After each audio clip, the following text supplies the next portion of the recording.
দক্ষ জনশক্তি একটি জাতির মূল সম্পদ। সেই লক্ষ্যেই ডাক্তার মোস্তফা হাজেরা ফাউন্ডেশনের ৫-০ অভিযানের আরেকটি গুরুত্বপূর্ণ প্রকল্প শূন্য অদক্ষ যুবশক্তি নিরসনে শুরু হল ফ্রি ড্রাইভিং প্রশিক্ষণ কোর্সের দ্বিতীয় ব্যাচ। ফাউন্ডেশনের চেয়ারম্যান ক্যাপ্টেন এ.কে.এম. গোলাম কিবরিয়া, প্রতিষ্ঠাতা ও উপদেষ্টা মণ্ডলী জনাব গোলাম মর্তুজা এবং জনাব জহিরুল ইসলামের সার্বিক দিক নির্দেশনায় ও সম্পূর্ণ নিজস্ব অর্থায়নে সোনাইমুড়ি ও চাটখিল উপজেলায় এই মহতী উদ্যোগ পরিচালিত হচ্ছে।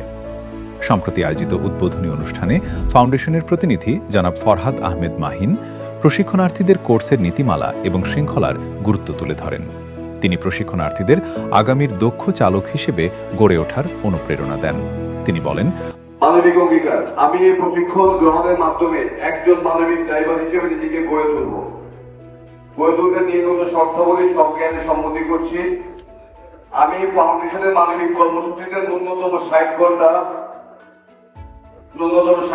সেটা মাসব্যাপী হোক, সাপ্তাহিকব্যাপী হোক কাজ করব এবং আত্মমানবতার সেবায় নিজেকে সবসময় দিয়ে যেতে পারবো। দক্ষ জনশক্তি তৈরির মাধ্যমে বেকারত্ব দূর করাই আমাদের মূল লক্ষ্য, যেখানে ফাউন্ডেশনের চেয়ারম্যান ক্যাপ্টেন এ.কে.এম. গোলাম কিবরিয়া সকল প্রশিক্ষণার্থীদের প্রতি অত্যন্ত গুরুত্বপূর্ণ আহ্বান জানিয়েছেন।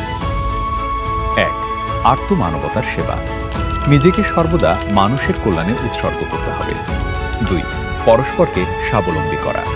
নিজে স্বাবলম্বী হওয়ার পর ফাউন্ডেশনের তত্ত্বাবধানে অন্য আরেকজনকে স্বাবলম্বী হতে সাহায্য করতে হবে। ৩. স্বেচ্ছাসেবী মনোভাব। ফাউন্ডেশনের একজন গর্বিত ভলান্টিয়ার হিসেবে কাজ করার মানসিকতা গড়ে তুলতে হবে। এছাড়া এই প্রশিক্ষণে রয়েছেন ২ যুগেরও বেশি অভিজ্ঞতা সম্পন্ন দক্ষ প্রশিক্ষক। চাটখিলের জন্য মোহাম্মদ আজহার সাহেব এবং সোনাইমুড়ির জন্য মোহাম্মদ আব্দুর রহমান হাবিব। তাদের নিবিড় তত্ত্বাবধানে দ্বিতীয় ব্যাচে ২৪ জন প্রশিক্ষণার্থী সোনাইমুড়ি থেকে ১২ জন এবং চাটখিল থেকে ১২ জন নিজেদের স্বাবলম্বী করার স্বপ্ন নিয়ে যাত্রা শুরু করেছেন। মানবিকতায় ও কর্মসংস্থান সৃষ্টিতে ডাক্তার মোস্তফা হাজেরা ফাউন্ডেশন সবসময় আপনাদের পাশে।